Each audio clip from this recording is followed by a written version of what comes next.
বছরের একটি মাত্র শুক্রবারকে কেন গুড ফ্রাইডে বলা হয় সেটা জানতে খ্রিস্ট ধর্মের আদি পর্বের ইতিহাসে দৃষ্টিপাত করা যাক। প্রায় 2000 বছর আগের কথা। জেরুজালেমের গ্যালিলি অঞ্চলে এক সুদর্শন যুবক মানুষের কাছে মানবতা, ঐক্য ও অহিংসার মূল বাণী প্রচার করছিলেন।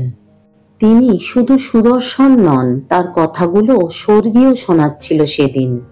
একে একে বহু মানুষ জড়ো হচ্ছিল গ্যালিলি অঞ্চলে তার মহৎ উপদেশ শোনার জন্য। কিন্তু আদি ধর্ম নিয়ে বলা কথা কিছু মানুষের অপছন্দ হতে শুরু করে। তারাও ছিলেন ওই ভিড়ে। মূলত ধর্মান্ধ কিছু ধর্মগুরু তারা।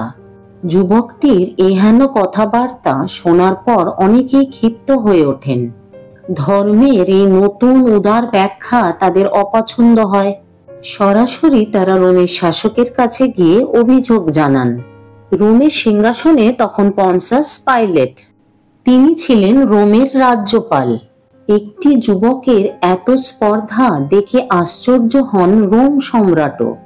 রাষ্ট্রদ্রোহিতা ও ধর্মের অবমাননা করায় তৎক্ষণাৎ যুবকটির মৃত্যুদণ্ডের আদেশ দেন রোমের রাজ্যপাল পন্সাস পাইলেট। যাকে মৃত্যুদণ্ড দেওয়া হয় তিনি আর কেউই নন, তিনি যীশু খ্রিস্ট। মাত্র 33 বছর বয়সে ক্রুশবিদ্ধ করা হয়েছিল যীশুকে। দিনটি ছিল এক শুক্রবার। কিন্তু যে দিনটির সঙ্গে এমন বেদনাদায়ক ইতিহাস, সেই দিনটিকে কেন গুড ফ্রাইডে বলা হয়? এর মধ্যে দুটি তত্ত্বের কথা বলা হয়ে থাকে। এক, গুড ফ্রাইডে আসলে গড ফ্রাইডে নাম ছিল, পরে তা পরিবর্তিত হয়ে যায়। দুই, গুড ফ্রাইডে বলার কারণ ক্রুশবিদ্ধ করার পর যিশুর মুখ থেকে বেরিয়ে এসেছিল 7টি অন্তিম মহান বাক্য, যা আজও এই বিশেষ দিনে স্মরণ করার রীতি প্রচলিত রয়েছে। খ্রিস্ট ধর্মাবলম্বীরা এই দিনে যিশুর 7টি অন্তিম বাক্য পেয়েছিলেন বলে দিনটিকে মনে করা হয় গুড ফ্রাইডে। যিশুর আত্মবলিদানকেই এই দিনে স্মরণ করা হয়। মনে করা হয় পবিত্র শুক্রবারের দিনটি তিনি সত্যের জয়ের বাণী প্রচার করেছিলেন। পবিত্র শুক্রবার অর্থাৎ গুড ফ্রাইডের তৃতীয় দিনে যিশু পুনরুজ্জীবিত হন বলে মনে করা হয়। ওই দিনটি ছিল রবিবার। এই উৎসবের অপর নাম পবিত্র শুক্রবার, কালো শুক্রবার বা মহান শুক্রবার।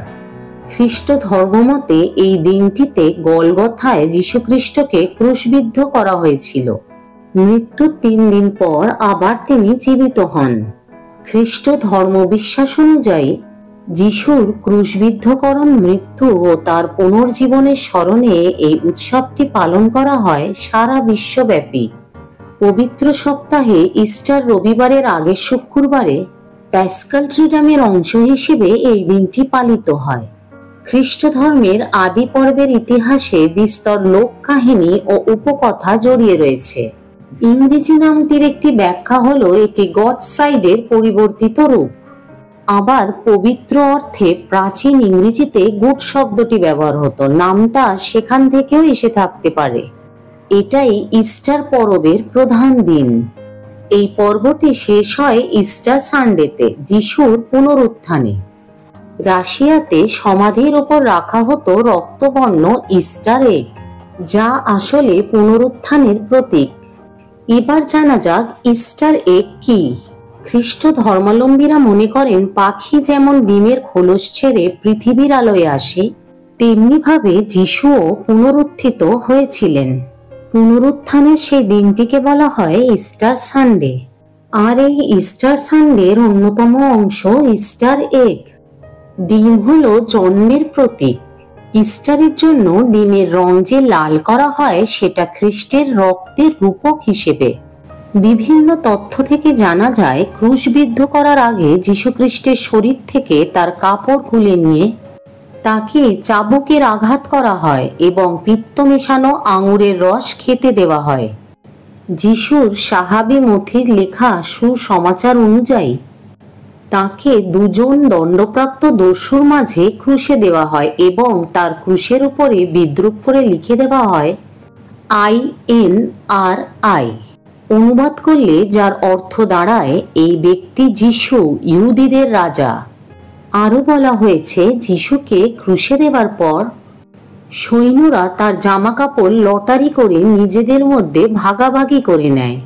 চারটি সুসমাচারের মধ্যে ইউহান্না বা যোহানের লেখা সুসমাচারে উল্লেখ আছে যে যিশুকে ক্রুশে দেওয়ার পর একজন সৈন্য তার দেহ বর্শা দিয়ে খুঁচিয়ে নিশ্চিত হন যে তিনি মারা গেছেন কিনা।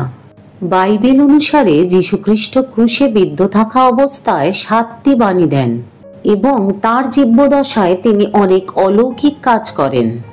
যিশুর এই কষ্টভোগ এবং পরিত্রাণের জন্য ক্রুশবিদ্ধ হওয়া খ্রিস্টান ধর্মতত্ত্ব অনুযায়ী মানুষের পরিত্রাণ ও পাপ থেকে মুক্তির মাধ্যম হিসেবে বিবেচিত।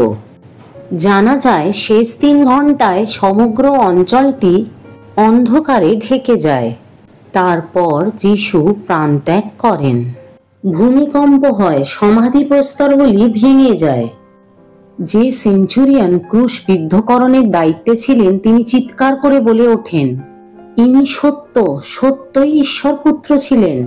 সুসমাচার অনুযায়ী আরো বলা আছে, আরিমাথিয়ার যোসেফ যিশুর দেহ পরিষ্কার কৌমবস্ত্রে মুড়ে ক্রুশবিদ্ধকরণ ক্ষেত্রের অদূরে একটি বাগানে তার নিজের জন্য নির্মাণ করা প্রস্তর খোদিত সমাধি মন্দিরে রেখে দিলেন। নিকদিম এলেন সোয়ামন গন্ধরস মেশানো আঙুর নিয়ে। ইহুদি সৎকার প্রথা অনুযায়ী সেগুলি রেখে দিলেন আচ্ছাদন বস্ত্রে যিশুর দেহের সঙ্গে। একটি বড় পাথর দিয়ে তার সমাধির মুখ রুদ্ধ করে দিলেন। সূর্যাস্তের সঙ্গে সঙ্গে সাব্বাত শুরু হয়ে যাবে বলে তারা শীঘ্র ঘরে ফিরে এলেন। 3য় দিন রবিবার যিশু পুনর্জীবিত হলেন। বাইবেল অনুসারে গুড ফ্রাইডে শোকের দিন হিসেবে চিহ্নিত, কারণ এটি প্রভু যিশুর ক্রুশবিদ্ধকরণের স্মরণে।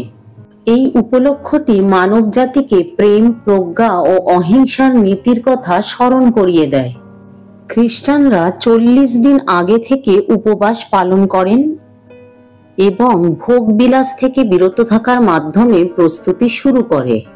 এই পালনের মূলে রয়েছে এই বিশ্বাস যে যিশু মানবতার পাপের জন্য অপরিসীম কষ্ট সহ্য করেছিলেন এবং শেষ পর্যন্ত তার জীবন উৎসর্গ করেছিলেন।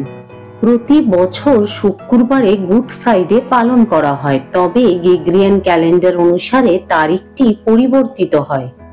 শাস্ত্রীয় বিবরণগুলি থেকে অনুমিত হয় যে তাকে সম্ভবত শুক্রবারে ক্রুশবিদ্ধ করা হয়েছিল।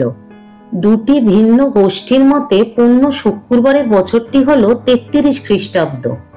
আইজাক নিউটন বাইবেলীয় ও জুলিয়ান ক্যালেন্ডার এবং আমাবস্যার তিথি বিচার করে পূর্ণ শুক্রবারের যে প্রকৃত সালটি নিরূপণ করেছেন সেটি হল 34 খ্রিস্টাব্দ। ক্রুসিফিকেশন, ডার্কনেস অ্যান্ড এক্লিপস পদ্ধতি অনুযায়ী পূর্ণ শুক্রবারের তারিখ নিরূপণ করা হয়েছে 3রা এপ্রিল 33 খ্রিস্টাব্দ। খ্রিস্টানরা যেভাবে গুড ফ্রাইডে উদযাপন করেন তা হল সকলে গির্জায় একত্রিত হয়ে প্রার্থনা করেন। খ্রিস্টানরা এই দিনে তাদের দুঃখ এবং বেদনার প্রতীক হিসেবে কালো রঙের পোশাক পরেন। প্রতীকী কাজ হল দুপুর 12টা থেকে বিকেল 3টের মধ্যে দলগুলি খ্রিস্টীয় আত্মত্যাগের প্রতীক ক্রুশকে চুম্বন করে সম্মান জানায়। প্রার্থনার পর মিষ্টি রুটি প্রসাদ হিসেবে বিতরণ করা হয়। জেরুজালেমে খ্রিস্টানরা যিশুর পায়ের ছাপ অনুসরণ করে, যেখানে তাকে ক্রুশবিদ্ধ করা হয়েছিল সেই পথে হাঁটেন। তাদের মধ্যে অনেকেই প্রভু যিশুর মতো পিঠে ক্রস বহন করে ওজন সহ্য করতে চেষ্টা করেন। জার্মানিতে লোকজন চার্চে গিয়ে কাজ করেন। অনেকেই উপোস করেন এবং নীরবতা পালন করেন। ভারতে দুপুরে যে সময় যীশুখ্রিস্ট মারা গিয়েছিলেন ওই সময় 3 ঘন্টা ধরে তারা বিশেষ পরিষেবা দিয়ে থাকেন। আলো বন্ধ করে রাখা হয়, কালো পোশাক পরেন, নীরবতা বজায় রাখেন। ইটালিতে যীশুখ্রিস্টের ক্রুশবিদ্ধ হওয়ার সময়টিকে পুনর্নির্মাণ করে দেখানো হয়। বিভিন্ন ধরনের দুঃখের গান গাওয়া হয় চার্চে। মেক্সিকোতে লম্বা প্রসেশন বেরোয়। যীশুখ্রিস্টের মূর্তি নিয়ে খ্রিস্টানরা হাঁটেন।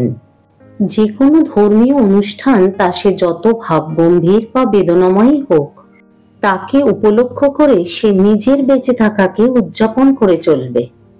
উচ্ছ্বসিত, উৎফুল্ল ও উষ্ণ উদযাপন। এই দিনটিকে great Friday, black Friday, Easter Friday, যে নামই বলা হোক না কেন, নামের বদলে দিনের গুরুত্ব একেবারেই বদলে যায় না। খ্রিস্টানদের কাছে তো বটেই, বাকি সকলের কাছেও দিনটি অত্যন্ত বেদনাদায়ক। গুড ফ্রাইডের সংক্ষিপ্ত ইতিহাস বলার চেষ্টা করলাম মাত্র। সম্পূর্ণটাই আমার ব্যক্তিগত মতামত নয়, বিভিন্ন তথ্য থেকে নেওয়া। কেমন লাগলো জানালে ভালো লাগবে। মুহূর্ত চ্যানেলটিকে সাবস্ক্রাইব না করে থাকলে সাবস্ক্রাইব করে নিও। ভালো লাগলে লাইক করো, শেয়ার করো।